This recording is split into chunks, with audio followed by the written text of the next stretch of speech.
Olá, meus irmãos e minhas irmãs. É com alegria que podemos nos reunir virtualmente e adorar nosso Criador. E gostaria de, nesse momento, relembrar as palavras do apóstolo Paulo, lá em Romanos, capítulo 12, versículo 12, que diz: Alegre-se na esperança, sejam pacientes na tribulação e perseverem na oração. Então, Paulo lembra que seus irmãos, naquela época, tinham motivo de se alegrar na esperança. E nós também temos hoje um grande motivo de alegria, porque nós temos uma esperança que é viva, ao contrário do que muitos hoje colocam esperança em médico, em dinheiro, em remédios. Nós temos uma esperança que é viva, que é o próprio Salvador. E ele lembra também que na tribulação nós devemos ser pacientes. Então, nesse momento que passamos por dificuldade no mundo inteiro, a orientação de Paulo é simples: é sermos pacientes. Porque nós temos esperança. E além disso, além de ficarmos pacientes diante da tribulação, ele orienta que devemos perseverar em oração. Então é algo que cada um de nós deve fazer em suas casas, mesmo não podendo sair, mas devemos sempre perseverar em oração. Vamos orar para que Deus nos abençoe em mais um momento juntos. Senhor, obrigado por mais uma oportunidade que temos de te adorar, mesmo distante uns dos outros, mas sabemos que teu Espírito nos une. Abençoa, por favor, esse momento, abençoa nossos irmãos que estão em casa, aqueles que estão doentes, as pessoas doentes nos hospitais no mundo inteiro, e que o Senhor possa providenciar, mais uma vez, a solução, e que o homem possa entender que a salvação vem de ti. Obrigado por teu amor e por teu Filho, e é em nome dele que te oramos. Amém. Louvemos o nosso Deus, Ele é digno de toda honra, glória e louvor. Tu és soberano sobre a terra, sobre os céus tu és Senhor, absoluto. Tudo que existe e acontece, tu sabes muito bem. Tu és tremendo.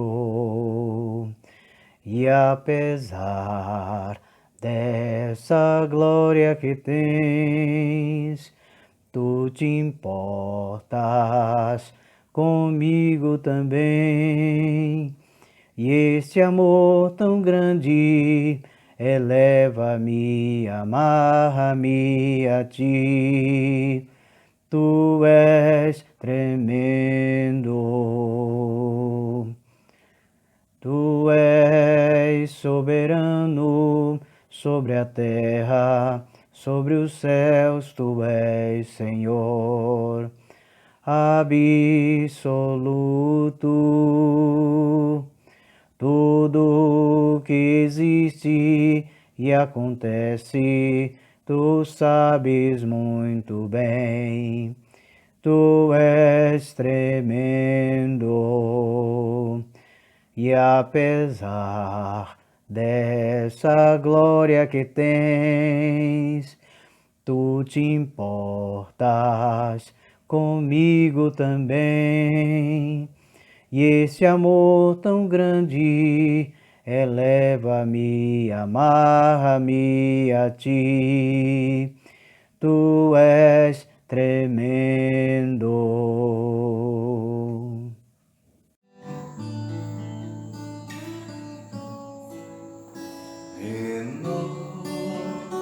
Renova-me, Senhor Jesus.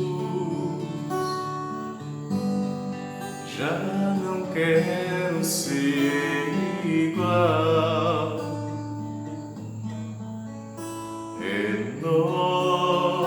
Renova-me, Senhor Jesus.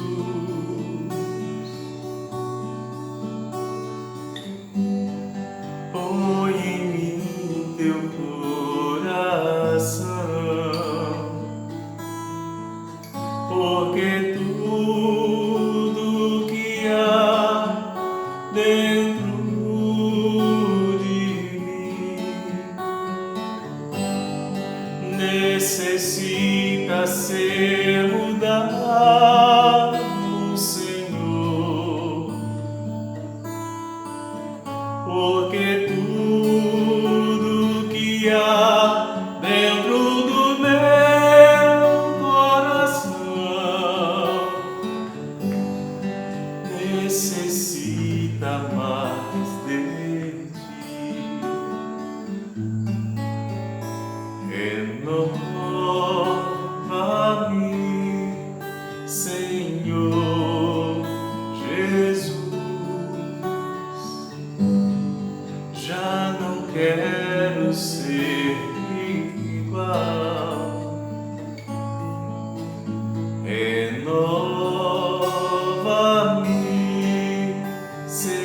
porque tudo que há dentro de mim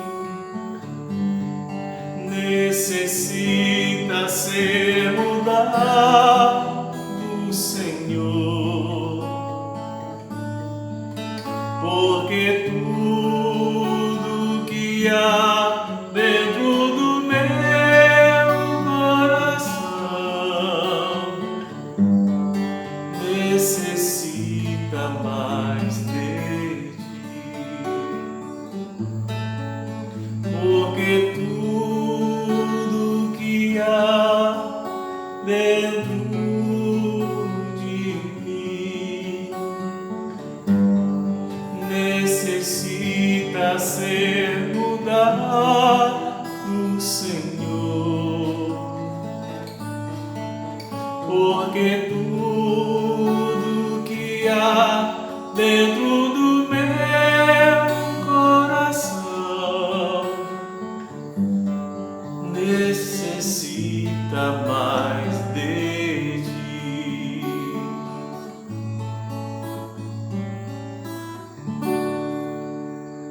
Amém.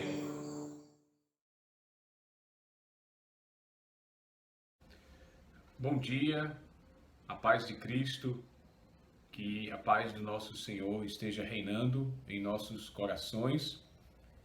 Neste domingo, eu gostaria de celebrar a ceia com vocês e gostaria de ler um texto de 1 Coríntios, capítulo 10. É um texto que muitos não usam para celebrar a ceia. Geralmente nós usamos 1 Coríntios 11. Eu gostaria nessa manhã de ler com você 1 Coríntios 10, porque ele tem a ver com a ceia do Senhor também. Por favor, abra em 1 Coríntios, capítulo 10, versículo 14 a 22. 14 a 22. Portanto, meus amados, fujam da idolatria. Falo como a pessoas sábias. Julguem vocês mesmos o que digo. Não é assim que o cálice da bênção que abençoamos é a comunhão do sangue de Cristo? E não é assim que o pão que partimos é a comunhão do corpo de Cristo? Porque nós, embora muitos, somos unicamente um pão, um só corpo, porque todos participamos do único pão. Considerem o Israel segundo a carne. Não é verdade que aqueles que se alimentam dos sacrifícios são participantes do altar? O que eu quero dizer com isso? Que o que é sacrificado ao ídolo é alguma coisa? Ou que o próprio ídolo tem algum valor? Não. Digo que as coisas que eles sacrificam são sacrificadas a demônios e não a Deus. E eu não quero que vocês estejam em comunhão com os demônios. Vocês não podem beber o cálice do Senhor e o cálice dos demônios. Não podem ser participantes da mesa do Senhor e da mesa dos demônios. Ou provocaremos ciúmes no Senhor. Somos, por acaso, mais fortes do que Ele? Nesse texto bem duro, Paulo está tentando convencer os irmãos de que eles não devem participar dos cultos aos ídolos. Porque o sacrifício que eles faziam em si, os alimentos e a bebida, não era nada. Mas era com quem aquelas pessoas estavam tendo comunhão ao participarem daqueles alimentos e daquelas bebidas. E Paulo diz, vocês estão tendo comunhão com demônios. É muito duro o texto, mas o meu ponto não é este. O meu ponto é que Paulo diz, você não pode ter comunhão com os espíritos malignos e ao mesmo tempo participar do corpo, do cálice do Senhor. No parágrafo anterior, ele diz que quando nós temos comunhão com o pão, nós temos comunhão com Cristo. Então, nessa manhã de domingo, eu queria que você parasse para pensar nisso. No momento que você toma do pão, come do pão e você toma do vinho, do cálice do Senhor, você está tendo comunhão com o sacrifício de Cristo. Você está se tornando um com Cristo. E por isso que Paulo estava repreendendo os irmãos em Corinto de que eles não podiam ter comunhão com a luz e com as trevas ao mesmo tempo. Então, na ceia do Senhor, irmãos, nós estamos firmando a nossa comunhão com Jesus. Nós somos um com Ele e um com os outros no momento que você também aí no seu lar entre em comunhão com o mesmo Senhor Jesus. Está entendendo? Então, ceia do Senhor significa comunhão uns com os outros e comunhão, unidade com Cristo. Então, ao tomar a ceia do Senhor, pense de que você está se unindo a Jesus. E vamos orar juntos, apesar da distância. Santo Deus, perdoa as inúmeras vezes em que nós tivemos ou queríamos ter comunhão com as coisas do mundo, Pai, e com as coisas do inimigo. E nos tornamos indignos de ter comunhão com o Senhor na sua santa ceia. Nos perdoa, Pai. A nossa fidelidade é contigo, a nossa lealdade é contigo. E queremos, Pai, nesta hora da santa ceia, reafirmar a nossa comunhão contigo. Em nome de Jesus que nós te oramos, agradecidos pelo perdão dos nossos pecados. Amém. Um bom domingo a todos. De Cristo para todos, eu quero deixar o Salmo 51:10 para a nossa meditação. Amém? Cria em mim, ó Deus, um coração puro. Cria em mim, ó Deus, um coração puro. E renova dentro em mim, e renova dentro em mim um espírito inabalável. Cria em mim, ó Deus, um coração puro. Cria em mim, ó Deus, um coração puro. E renova dentro em mim, e renova dentro em mim um espírito inabalável.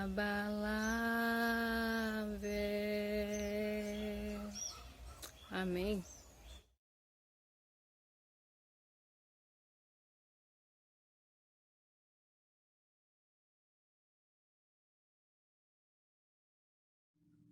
Vamos agora ao nosso momento de oferta no culto ao Senhor. E a passagem que eu quero ler com você hoje é 1 Coríntios, capítulo 16, versículo 1. Quanto à coleta para os santos, façam também vocês como ordenei às igrejas da Galácia. No primeiro dia da semana, cada um de vocês separe uma quantia conforme a sua prosperidade. E é interessante que, mesmo Paulo não estando lá, ele orientou a igreja como fazer em suas casas, tanto o culto a Deus, porque era no primeiro dia da semana, como a sua oferta. Ele disse assim: no primeiro dia da semana, cada um de vocês, quando estiver oferecendo o seu culto, separe uma quantia conforme a sua prosperidade. Nós já temos a prática de separar. Você pode usar um envelope comum ou envelope do compromisso, mas tem outras formas que nós estamos usando para fazer oferta nesse momento de pandemia. Usando a conta bancária, a transferência, você pode fazer, pedindo para um irmão diácono ou evangelista passar na sua casa e recolher, ou usar do plantão, que alguém está se disponibilizando no prédio para pegar as ofertas e até à distância orar quando você for entregar, agradecendo a Deus. Mas eu quero contar rapidamente um exemplo de uma irmã idosa que ligou para mim essa semana, primeiro preocupado comigo, como é que eu estava, e depois disse, eu estou na casa da minha filha, não estou podendo ir até aí, não estou saindo, mas eu estou separando minhas ofertas em casa. E quando voltarmos a nos reunir, eu entrego. Que exemplo, né? Encorajante de fidelidade a Deus. Que possamos usar desses meios e continuar sendo fiéis a Deus nas nossas ofertas. Quando estivermos cultuando, você e eu possamos separar também o que Deus tem pedido a cada um nesse momento. Vamos orar e agradecer ao Senhor. Pai, aqui mais uma vez cultuando ao Senhor, queremos também nesse momento separar as nossas ofertas. Que o Senhor, que nos deu a saúde, nos deu o sustento, também receba agora as nossas ofertas como culto a Ti, em fidelidade e em gratidão, dando a nossa parte, dando as primícias, e Te oramos agradecidos, em nome de Jesus. Amém. Não há Deus maior, não há Deus melhor, não há Deus tão grande como nosso Deus, não há Deus maior, não há Deus melhor, não há Deus tão grande como nosso Deus.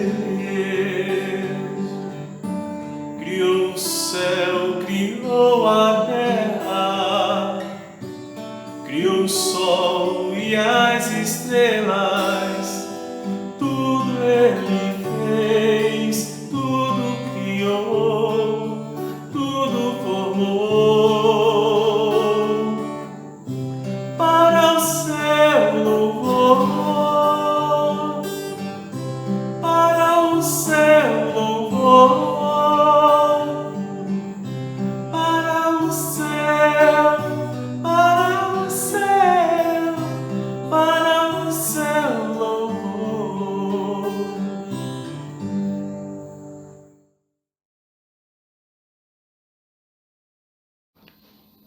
Paz, irmãos, que bom poder falar a cada um de vocês nesse dia especial onde cultuamos o nosso Senhor. Acompanhe comigo, por favor, a leitura em Efésios capítulo 4, dos versículos 7 ao 16. Mas a graça foi concedida a cada um de nós conforme a medida do dom de Cristo. Por isso foi dito: subindo para o alto, levou cativo o cativeiro e deu dons aos homens. O que significa ele subiu, senão que também desceu às partes mais baixas da terra? Aquele que desceu é o mesmo que também subiu muito acima de todos os céus, para preencher todas as coisas. E ele designou uns como apóstolos, outros como profetas, outros como evangelistas e ainda outros como pastores e mestres, tendo em vista o aperfeiçoamento dos santos para a obra do ministério e para a edificação do corpo de Cristo, até que todos cheguemos à unidade da fé e do pleno conhecimento do Filho de Deus, ao estado de homem feito à medida da estatura da plenitude de Cristo, para que não sejamos mais inconstantes como crianças, levados ao redor por todo o vento de doutrina, pela mentira dos homens, pela sua astúcia na invenção do erro. Pelo contrário, seguindo a verdade em amor, cresçamos em tudo naquele que é a cabeça, Cristo. Nele, o corpo todo, o corpo inteiro, bem ajustado e ligado pelo auxílio de todas as juntas, segundo a correta atuação de cada parte, efetua o seu crescimento para a edificação de si mesmo no amor.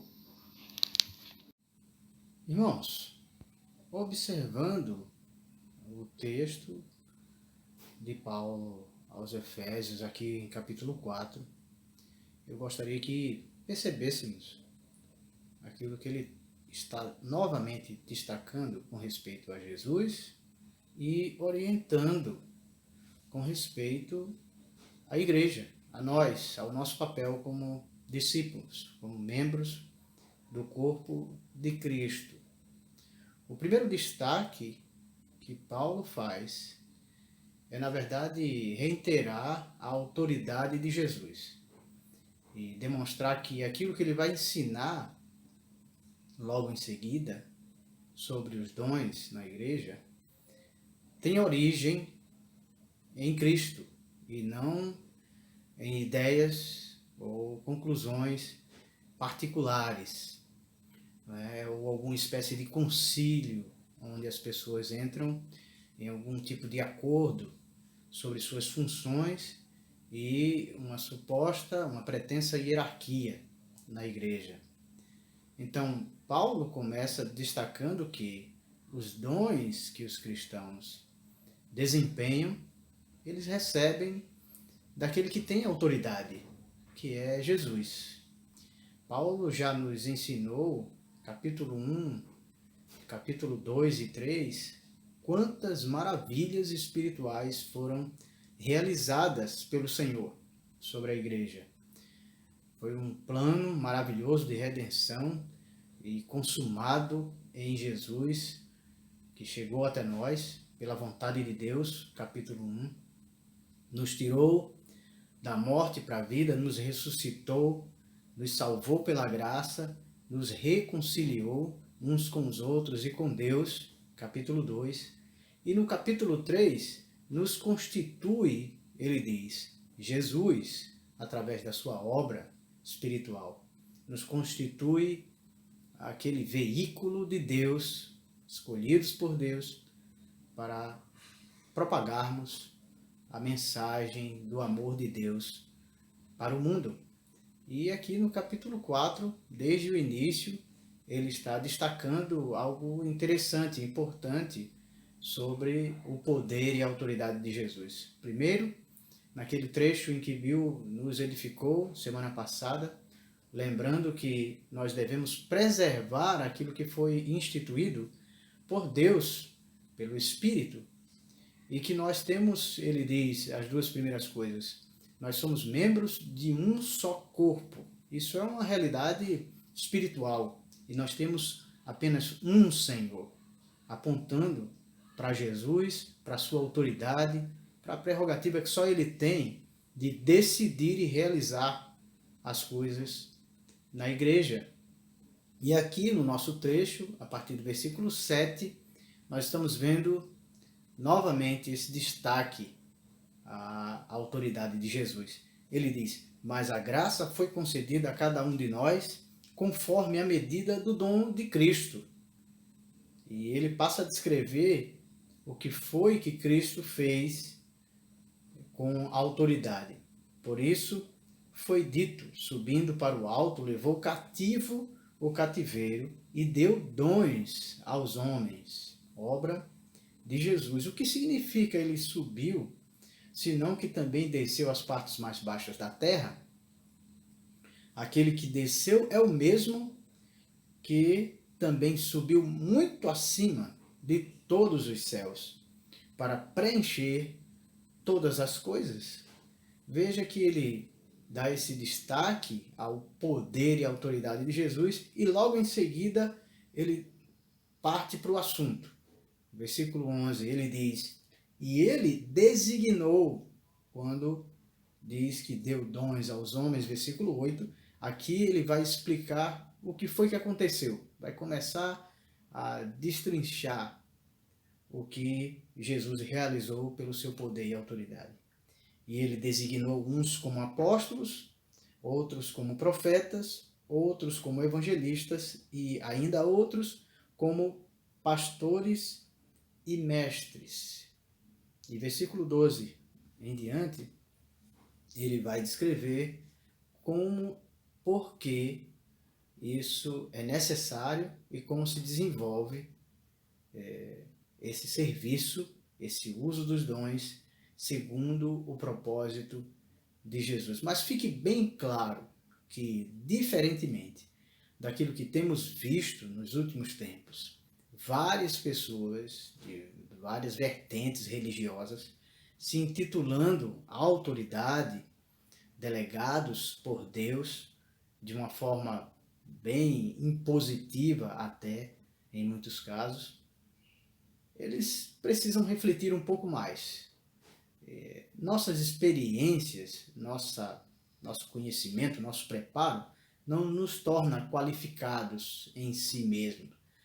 Não é aquilo que podemos aprender que nos delega essa posição, essa função no corpo de Cristo, seja quaisquer funções que possam ser. Nós precisamos, antes de tudo, nos submeter a Jesus. Ele é a autoridade, ele decide. Lembro-me do texto em 1 Coríntios 12, que mostra lá que não se deve fazer diferenciação entre dons, nem para mais, nem para menos. Não deve-se usar os dons como prerrogativa para distinção entre irmãos. Pelo contrário, os dons têm uma única utilidade, que é glorificar a Deus. E eles são repartidos, dados a cada um, conforme a vontade de Deus pelo Espírito. O texto lá diz que o Espírito distribui a cada um como lhe apraz. Se isso agrada a Deus, que seja feito assim, então é feito. E o que nós precisamos entender e praticar com respeito a isso é estarmos submissos às decisões do Senhor e andarmos em paz uns com os outros, sermos bons cooperadores com Deus e uns com os outros. É isso que o texto vai nos dizer. É isso que precisamos entender. É nisso que precisamos nos firmar.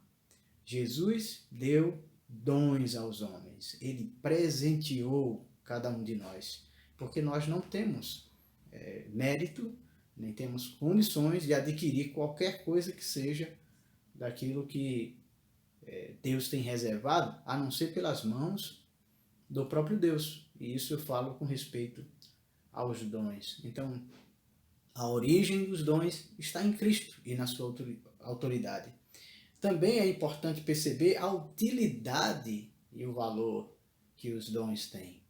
E o texto vai nos dizer: ele designou uns como apóstolos, outros como profetas, outros como evangelistas e ainda outros como pastores e mestres. Não são cargos, são funções.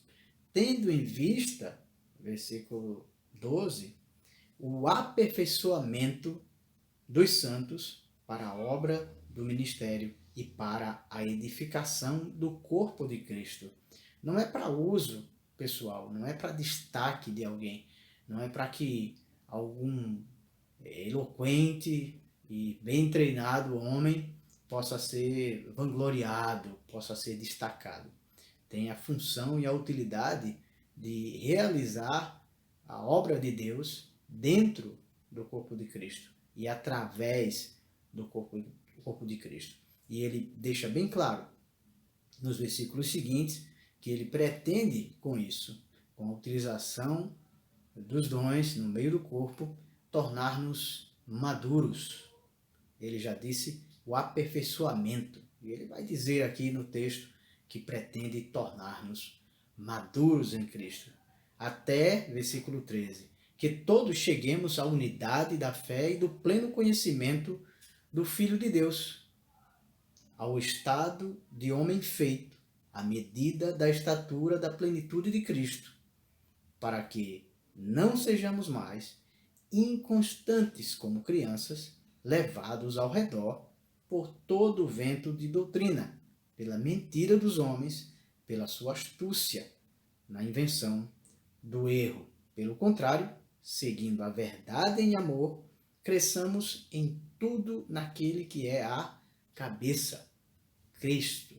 Então, Deus está nos capacitando, amados, e nos chamando para esse serviço com a finalidade de que nós sejamos maduros, aperfeiçoados, para que possamos glorificar a Cristo na sua grandiosidade, na sua autoridade e poder, na sua soberania, como é devido. E glórias ao Senhor que podemos olhar essa palavra, meditar nela e perceber o valor de pertencermos a Deus, de sermos soldados enfileirados com o nosso general Jesus adiante de nós. É nisso que precisamos nos concentrar. Não fiquemos criando comparações ou perspectivas, sabe, ilusões quanto ao dom que Deus possa ter nos dado. Porque aquele dom que temos, ou que viermos a ter, tem unicamente a utilidade, a visão de Deus, o propósito de nos qualificar para cooperar. Nada mais que isso. Então, a unidade do corpo de Cristo, ela está pautada na autoridade de Jesus e está se desenvolvendo à medida que nós possamos executar nosso papel no corpo de Jesus, no corpo de Cristo, a igreja. Então, essa é a vontade de Deus para nós, essa é a proposta de Deus para nossas vidas, é a visão de Deus para que a igreja cresça em tudo aquilo que agrada a Deus. Mas vamos dar uma olhada mais de perto nesse fator apontado nos versículos 12 e 13, que fala sobre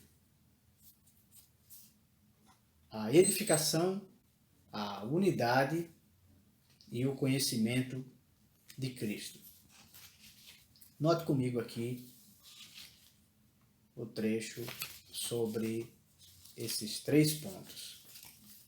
Por que é nesses aspectos que nós vamos desenvolver e crescer no conhecimento de Cristo e no exercício dos dons que Ele tem nos dado? Porque com edificação se promove crescimento através da palavra de Deus, com leitura, com meditação, instrução, compartilhamento. Se nos dedicarmos a isso, se crescermos no conhecimento dessa palavra, se buscarmos cada vez mais essa palavra, seremos qualificados por Jesus para a sua obra. A leitura, a meditação e a instrução são coisas primárias para a vida de qualquer discípulo. E o compartilhamento é aquele gostinho de ver a utilidade real que tem em conhecer a vontade de Deus e poder partilhar dela com outros, sabe? É algo que só quem faz pode ter a ideia, pode ter a percepção do que é. Então, quando você compartilha a palavra de Deus com seu irmão ou com um amigo, alguém que ainda não confessa o nome de Jesus, você está cooperando com Cristo, está crescendo em Cristo e você vai sentir o prazer do Espírito em estar contribuindo com essa obra chamada a Igreja do Senhor, que é para a salvação de todos os homens. Número 2, unidade. A unidade, ela se promove através da comunhão, uma comunhão alicerçada em caráter, né?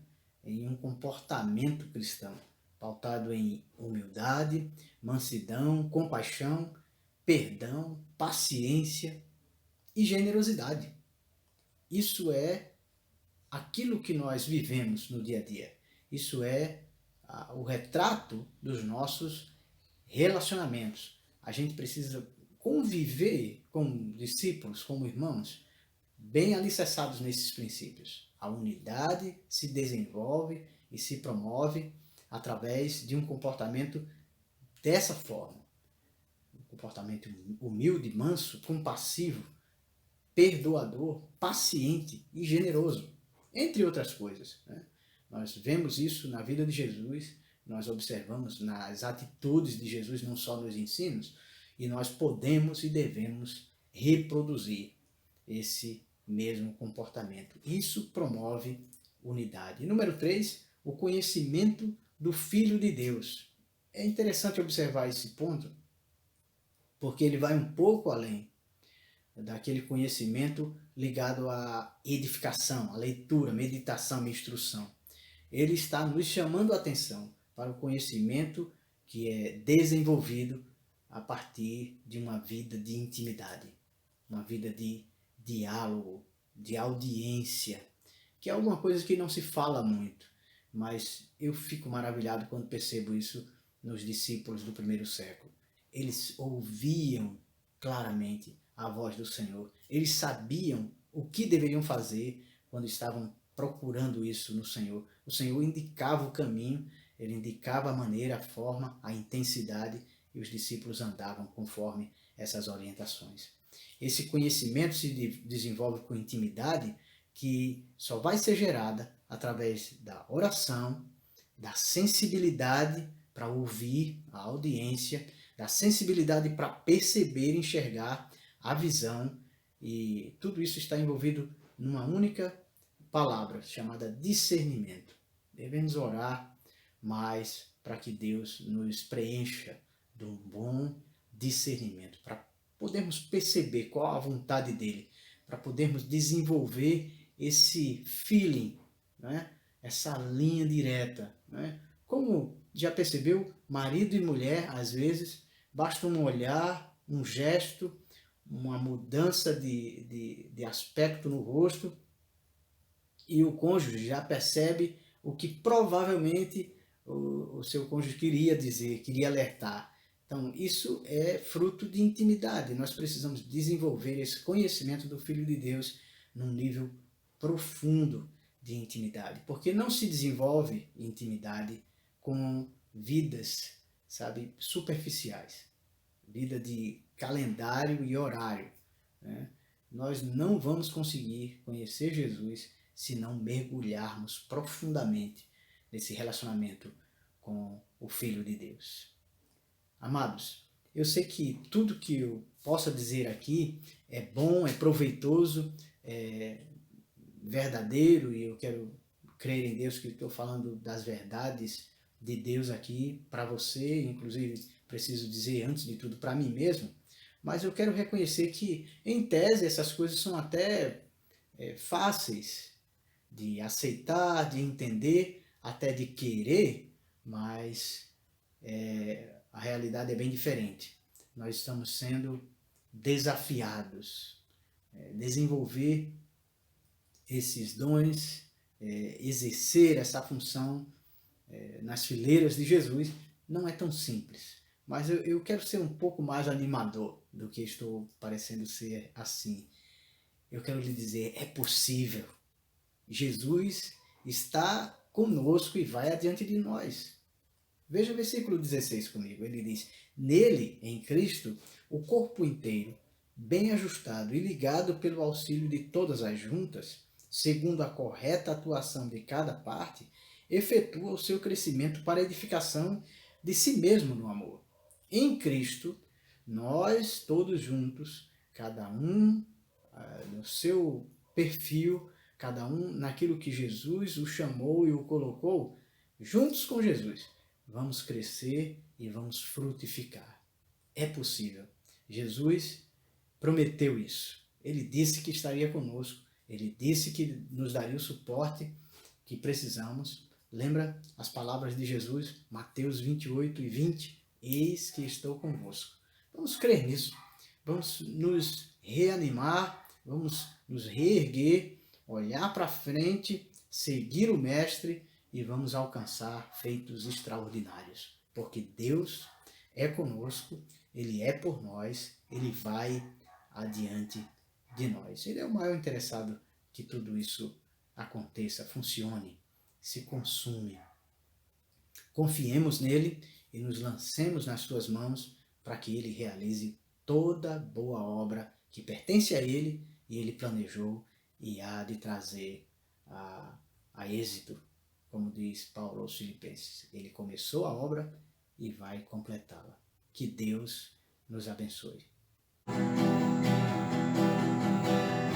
Nos galhos secos de uma árvore qualquer, onde ninguém jamais pudesse imaginar, o Criador fez uma flor brotar. Olhai, olhai, olhai, os lírios crescerem,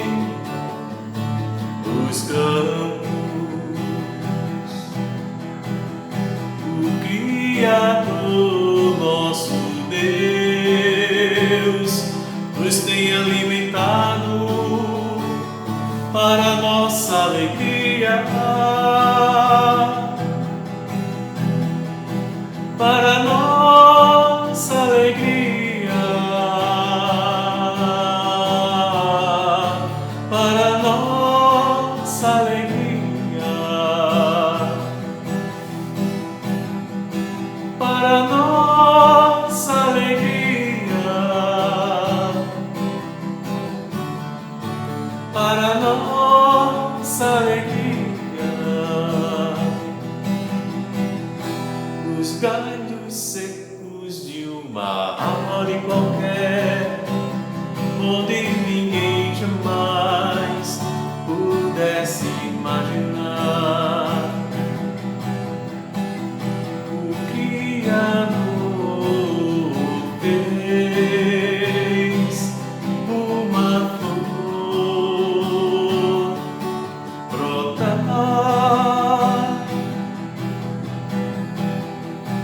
Olhai, olhai, olhai, os lírios crescerem, os campos, o Criador, nosso Deus, nos tem alimentado para nossa alegria. Para nossa alegria, para nossa alegria,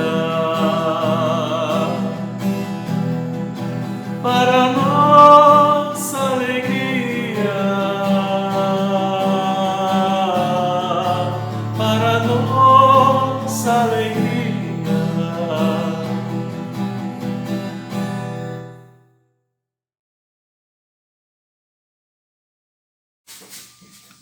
Bom dia, amados. Que o amor de Deus seja com todos. Vamos orar. Pai, somos gratos a Ti por mais um dia. Somos gratos por Tua misericórdia que se renova mais uma vez em nosso favor. Ó Deus, queremos Te pedir que o Senhor possa nos ajudar com toda essa pandemia que tem ocorrido, que o Senhor possa blindar o nosso entendimento e o nosso coração.